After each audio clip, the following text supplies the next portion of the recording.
Congress MP Rahul Gandhi and his party colleague walked out of the Parliamentary Standing Committee on Defence on Wednesday on the ground that panel chair Joel Oram did not allow him to speak during a discussion on the rank structure, uniform stars and badges of the defence forces. Farmer unions protesting against the farm laws wrote to the Agriculture Ministry on Wednesday morning, rejecting the centre's December 9 proposals on amending the laws and clarifying certain provisions.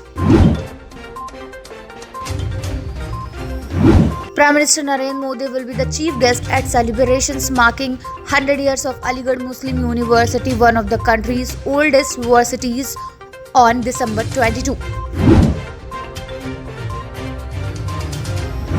In a first, the government on Wednesday decided to issue a national security directive for the telecommunications sector to mandate scrutiny of telecom equipment and sources in what is seen as its latest economic offensive against Chinese equipment vendors amid heightened tension at the Ladakh border. Now all national highways that act as feeder roads to the China border are of strategic importance for national security would be 10 meters wide, the Road Transport and Highways Ministry has said.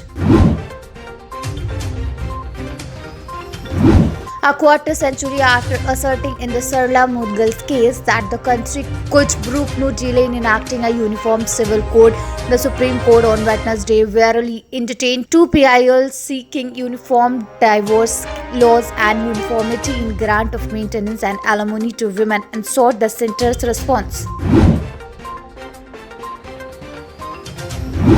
Border security force shot dead two Pakistani armed introducers who were trying to enter India by taking advantage of the thick layer of fog in the wee hours of Thursday.